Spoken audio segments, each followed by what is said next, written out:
বাংলাদেশৰ শেহতীয়া পৰিস্থিতিক লৈ ঢেকিয়াজুলিত সনাতনী বীৰ হিন্দু সেনাই তীব্ৰ প্ৰতিবাদ সাব্যস্ত কৰে।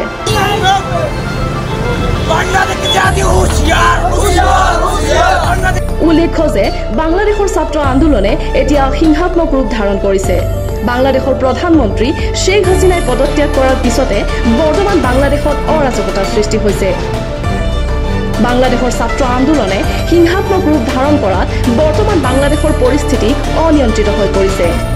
ছাত্ৰ আন্দোলন ক্ৰমাৎ এতিয়া হিংসাত্মক আন্দোলনত পৰিণত হোৱা পৰিলক্ষিত হৈছে। ইয়াকে লৈ আজি ক্ষোভিত হৈ পৰিছে সনাতনী বীৰ হিন্দু সেনা। সেয়েহে বাংলাদেশত হিন্দু অৰ্থাৎ অমুছলমানসকলৰ ওপৰত হোৱা বৰ্বৰ অত্যাচাৰ বন্ধ কৰাৰ দাবীত 9 আগষ্টত ঢেকিয়াজুলিত সংগঠনটোৱে তীব্ৰ প্ৰতিবাদ সাব্যস্ত কৰে। সনাতনী বীৰ হিন্দু সেনা অসম প্ৰান্তৰ নেতা মিথুন সেন আৰু মণিকণ দাসৰ নেতৃত্বত সংগঠনটোৰ নেতাকৰ্মীসকলে ঢেকিয়াজুলিৰ 15 নং ৰাষ্ট্ৰীয় ঘাইপথত বাংলাদেশী জেহাদীৰ পুত্তলিকা দাহ কৰি বিভিন্ন শ্লোগান দি আজি তীব্ৰ প্ৰতিবাদ সাব্যস্ত কৰি পৰিৱেশ উত্তাল কৰে। লগতে বাংলাদেশত থকা অমুছলমান সংখ্যালঘুসকলক সুৰক্ষা দিয়াৰ দাবী জনায়। ঘটনা বাংলাদেশত যি বৰ্বৰভাৱে হিন্দুক হত্যা কৰি আছে, জ্বলাই দি আছে, য'ত মঠ মন্দিৰ ভাঙি আছে, আমি যদি ইচ্ছা কৰোঁ বাংলাদেশত 1 মিনিটত ধ্বংস কৰি দিব পাৰোঁ। আমি যদি ইচ্ছা কৰোঁ বাংলাদেশে উশাহ ল'ব নোৱাৰিব, উশাহ বন্ধ কৰি দিম এওঁলোকৰ।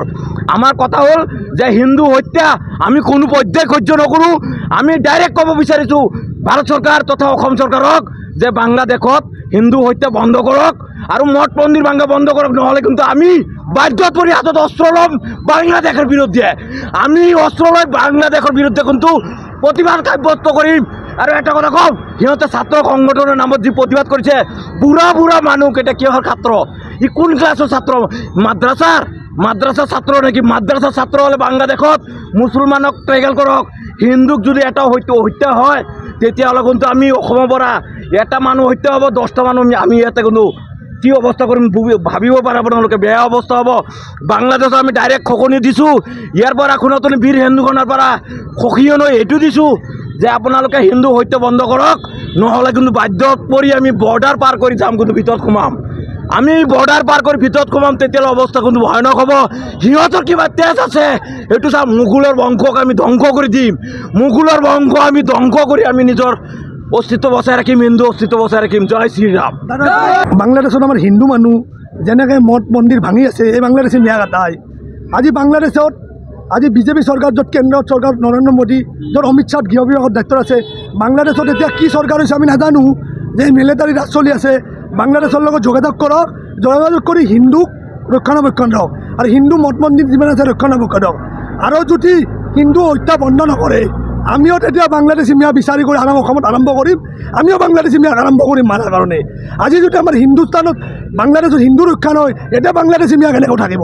এইকাৰণে যদি বাংলাদেশী মিয়া 71ৰ পিছত যিমান আছে চৰকাৰে দাঙি ধৰক, এই বাংলাদেশী মিয়াকেইটাক আমিও কাটি পিছ কৰি বাংলাদেশত পঠাম। যদি আমাৰ হিন্দু মাৰে আমি হাত ধৰি বহি থাকিম। আজি আমি ফেচবুক মোবাইলত চাই আছোঁ, ডেইলি হিন্দু মাৰি আছে। আজি ঘৰত ভাত পানী খোৱা নাই, খালি মোবাইলটো সুধিলে হিন্দু ছোৱালী ৰেপ কৰিছে, হিন্দু বোৱাৰী ৰেপ কৰিছে, হিন্দু পোৱালি মাৰিছে, এইবিলাক কি চাই আমাৰ ভাত পেটত যাব? এইকাৰণে বিজেপি চৰকাৰক ক'ব দিছোঁ বাংলাদেশৰ লগত যোগাযোগ কৰি হিন্দু ৰক্ষণাবেক্ষণ কৰক, নহ'লে পৰৱৰ্তী সময়ত 71ৰ পিছত যিমান বাংলাদেশী মুছলমান আছে আমাক চিনাক্ত হওক, আমিও বাংলাদেশী মিয়া কাটি শেষ কৰিম, নদীত পিছ কৰি বাই দিম। আজি সনাতনী বীৰ হিন্দুৰ প্ৰশ্ন কথা, আজি এটা মুছলিম বাংলাদেশী মূল্যি সবাই আন্দোলন বাইন কৰে, রোহিঙ্গা বলে আন্দোলন বাইন করে। আজি হিন্দু বসছে, আজি মানুষকে মৌলতা হয়ে আছে। আজি হিন্দু বসছে, আমি সবাই হকতে হিন্দু হলে হক, ভারতবর্ষত কথা যিমান হিন্দু আছে হলে হক। হিন্দু মারি আছে, আমার গা চলি আছে, আমি বাংলাদেশী গাক মারিম। কিন্তু প্রশ্ন কথা সনাতনী বীর হিন্দুর কথা। আমার বাংলাদেশের যেটো বর্বরতার ঘটনা হয়েছে, হিন্দু মানুষ যেটো অত্যাচার করেছে, মঠ মন্দির ভাঙিছে, তার কারণে আমি আমার অসম সরকার মাননীয় হিমন্ত বিশ্ব শর্মা কৈছোঁ আৰু আমাৰ প্ৰধানমন্ত্ৰী নৰেন্দ্ৰ মোদী ডাঙৰীয়া ভাৰত চৰকাৰৰ তেওঁ কৈছে আমাৰ চৰকাৰক আমাৰ এইটোই দাবী যে আমাৰ হিন্দু মানুহ বাংলাদেশত ৰক্ষণাবেক্ষণ দিবলৈ চেষ্টা কৰে। ঢেকিয়াজুলিৰ পৰা প্ৰশান্ত বৈশ্যৰ ৰিপৰ্ট, নিউজ এক্সপ্ৰেছ অসম।